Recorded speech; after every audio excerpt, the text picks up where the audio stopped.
क्या देखा आपकी आंखों ने वहाँ? बहुत ही गैर मिसाली और तारीखी मनाजिर थे जो सोफर हमारे पास पहुंचे। बहुत बहुत शुक्रिया जामी साहब for having me on the show. देखें, बिल्कुल तारीखी मनाजिर तो थे, हिस्टोरिक मनाजिर थे। आज जो है ये जुलूस था आज़ादी स्क्वायर तक इमाम खुमैनी के मुसल्ले से। ये 19 किलोमीटर का फासला बनता है और आप यकीन करें कि 19 के 19 किलोमीटर में कोई ऐसा टाइम नहीं था कि जहाँ पे आप चल सकें। लोग इतने जोक तर जोक लोग थे कि पाँव धरने की जगह नहीं थी और काफ़ी ज़्यादा लोग इमोशनली चार्ज भी थे। रिक्कत आमेज़ मनाज़िर हमने देखे। लोग जो कंटेनर के ऊपर ये 4 जो है जस्ते खाकी रखे गए थे, वो उस कंटेनर के करीब जाते, उनको चूमते, अपनी अकीदत का उनके साथ इज़हार करते, जो गुस्से का इज़हार है वो भी करते। और ज़्यादातर हमने यही देखा कि ओवरऑल जो एक परसेप्शन जो ईरान के बारे में बनाया जा रहा था कि शायद वो यूनाइटेड नहीं है, मेरे ख्याल से वो परसेप्शन अब ख़त्म हो जाएगा। जितनी यूनिटी ईरान ने पिछले 4 महीने के जब से ये जंग मुसल्लत की गई तब से देखा है, ईरान ने दिखाई है।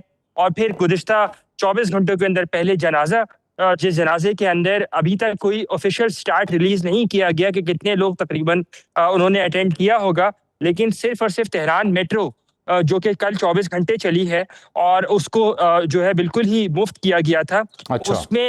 उसमें सवार होने वाले लोगों की तादाद जो है वो 7 करोड़ थी। ओह। तो 7 करोड़ लोग, 7 करोड़ मर्तबा जो है लोग जो उसके अंदर गए और उसको उसको इस्तेमाल किया 7 करोड़ लोगों ने, चाहे वो छोटे स्टॉप्स के लिए था या बड़े स्टॉप्स के लिए था, वो अभी तक क्लियर नहीं है। तो it gives you a sense कि क्या क्या इंटेंसिटी थी, क्या मैग्नीट्यूड था उस जनाजे का।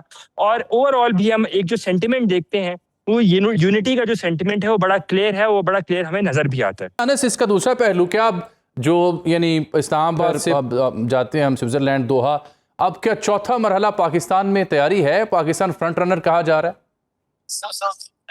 है। बिल्कुल, जो अभी तक हालात चल रहे हैं और जिस तरह से मामला चल रहे हैं, देखें एक चीज़ हमें समझनी होगी कि दोहा में होने वाली बातचीत जो थी वो भले उसका जो आउटकम था वो पॉजिटिव था, लेकिन एक चीज़ उसमें बड़ी क्लियर है कि उसको उस तरह से वो पजीराई नहीं मिल सकी, क्योंकि ये बात डायरेक्ट बातचीत नहीं हुई थी बल्कि इनडायरेक्ट बातचीत हुई थी। गोया ये कि एक कमरे के अंदर अमेरिकी टेक्निकल टीम थी, दूसरे कमरे के अंदर ईरानी टेक्निकल टीम थी और आमने सामने बैठकर उन्होंने बातचीत नहीं की।